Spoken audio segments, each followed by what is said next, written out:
Hello, Tim from Fairplay Now on the 13th of September 2021. Just got a few things I want to talk about today and get off my chest.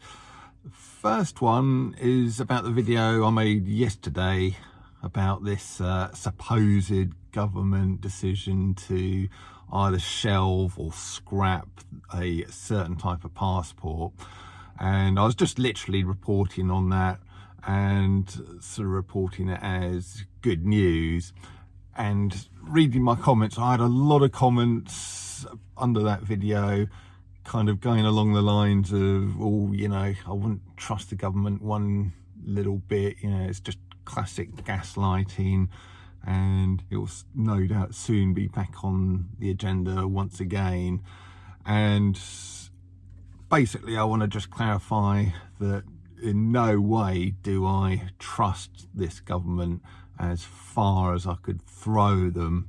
And it's not a partisan thing. I trust a Labour government even less as well. So anyone like that, I just do not trust what they say one iota. And I think that's quite a good philosophy. But the reason why I was in a buoyant mood because of that news isn't because, oh yes, I'm so grateful to the government for sort of not bringing those things on. It is more because personally I don't think it is gaslighting.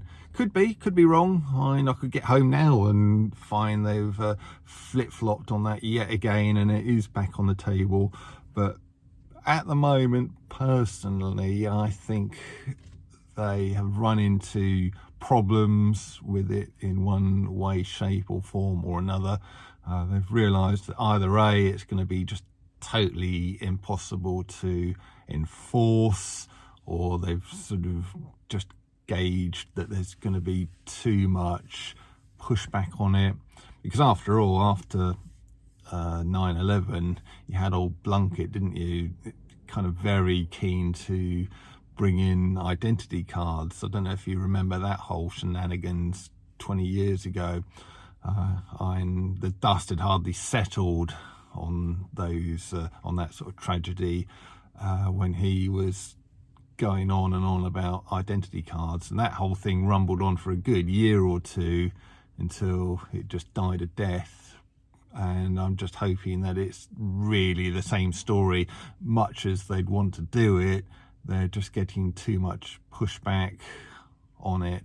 Because I'm sure what the government does is they kind of monitor the internet, all sorts of social media sites and all the rest of it, and they come out, kind of test the waters. So they come out with something and then just see what the reaction's going to be. And if it's sort of so-so or, oh, you know, whatever, they kind of perhaps then make further moves to roll it out. But if on the other hand, there's the sort of feedback they get is absolutely no way the government should be doing this. You know, I'm never going to vote for Conservative ever again if they kind of bring this in. If they get that kind of feedback, then I think that's when they step back. And whatever, I think it's something like that that has happened, and that is why I'm kind of feeling optimistic, because I think the government possibly have been defeated on this, and anything that defeats the government in my book is something worthwhile celebrating. As I say, I could be wrong on that, but we shall see. Now, another video which was slightly controversial is the Saturday one, where I said that the protests, protesting doesn't work. You know, the big marches in London doesn't work. And I had many people agreeing with me on that and many people disagreeing. And I'm not saying that protests should be given up on altogether, but I think we need to be, well, first of all, we need to be making other contingency plans, as I was kind of suggesting on Saturday, but also yes, we should be carrying on protesting, but in more sort of innovative ways, here and there. Not a lot of people are saying just non-compliance is the way to go, which has been something I've been trying to do as much as I possibly can for a very long time now. For instance, that I've been very non-compliant on that, and if the whole sort of VPass thing's reintroduced, perhaps we can sort of boycott places that are trying to do that. And that kind of protesting is very much something I would be very glad to carry on doing. So with that in mind, I think Carl Vernon came out with a video a day or two ago about how toxic the media is. There's this whole shenanigans surrounding Morrison's, how they're going to discriminate with sick pay between their employees who have had the big V and ones who haven't had it, sort of discriminating against the ones who haven't had it. Obviously extremely disgusting, and a lot of people on our side of the argument have been saying we should just be boycotting Morrison's, but I don't know which mainstream outlet it was, but they were saying how sort of the people with the double V are celebrating because none of us lot will be going to Morrison's, so they can go there in sort of peace, as it were. And what a toxic, as Carl Vernon sort of said, what a toxic bit of journalism that was. And it just really shows how disgusting the mainstream are. And I think really it doesn't really matter whether you're against the big V or you've had it. I think this kind of discrimination displayed by Morrison's should be, we should just come down on it like a ton of bricks and tell them in no uncertain terms that kind of behaviour is just not tolerable in a supposedly civilised modern country. Another little point, Lorraine, my wife, she loves the theatre. She kind of goes, probably about, in normal times, sort of 3 or 4 times a year. She loves to sort of go to the theatre, either up in London or one of the more local ones to here. And she went to one in London. I think it is Cinderella, I believe. Yeah, I'm pretty sure it's Cinderella that she went to see.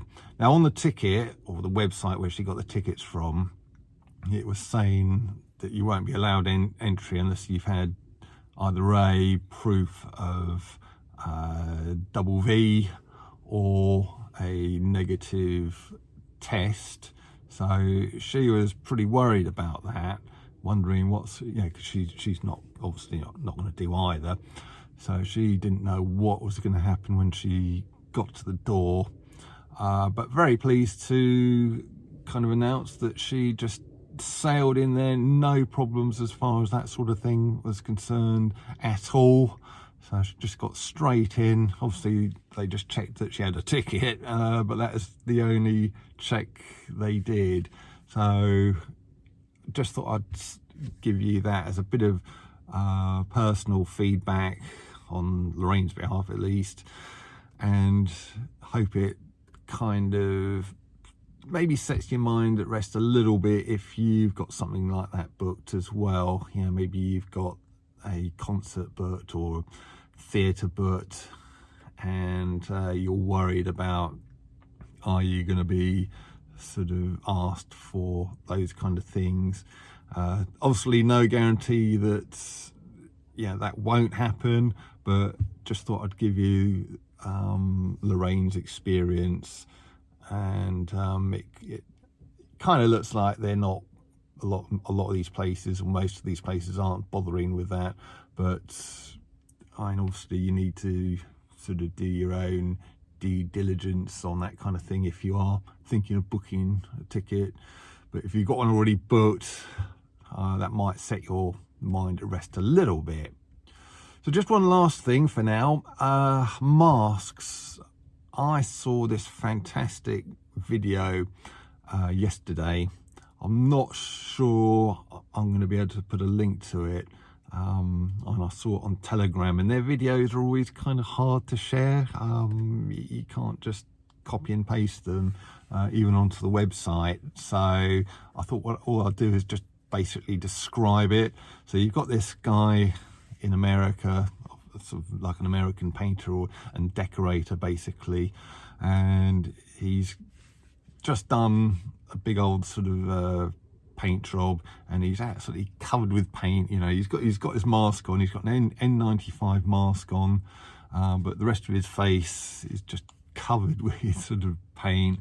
And he sort of said, just take a look at this. So he takes, you know, the N95 mask off, and he's got another kind of mask, one of those ones that goes around the neck and pulls up. He's got that on as well, so basically double masked.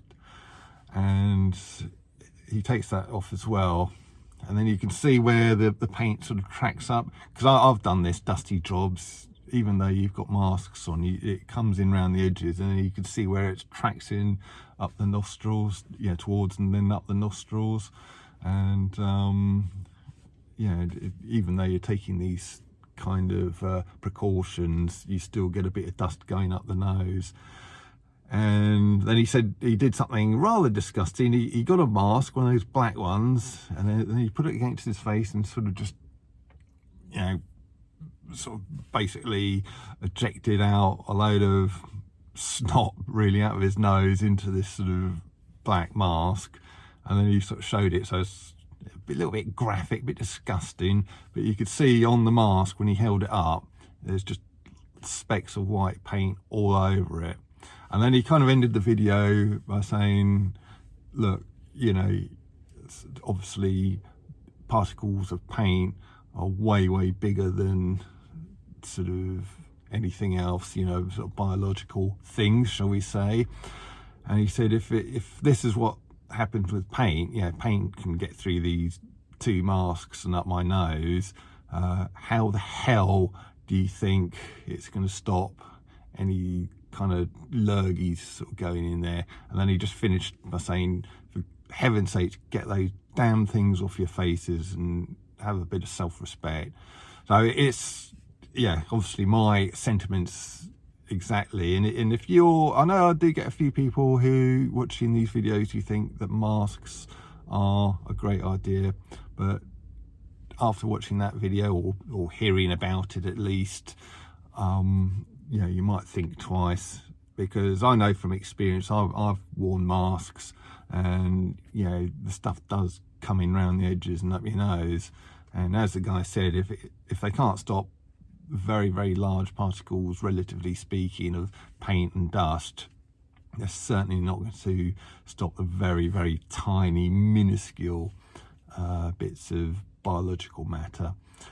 So, as the man says, have a bit of self-respect and get the things off your face, because they don't do anything. Brought your little black mask to demo one. You see all that? Now, anybody that knows anything about viscosity knows that paint has a much higher viscosity than any kind of bacterial infection that's floating through the air, or the hell they want to call it. If my mask won't stop latex paint, what the fuck makes you think it's going to stop that? Y'all get that shit off your face and start living your life and quit listening to this bullshit. So I'm going to end this video here. It's been going on a little bit long, so I'll probably be back later with most likely a shorter video. Leave it there. Tim from Fair Play Now. Thanks for watching.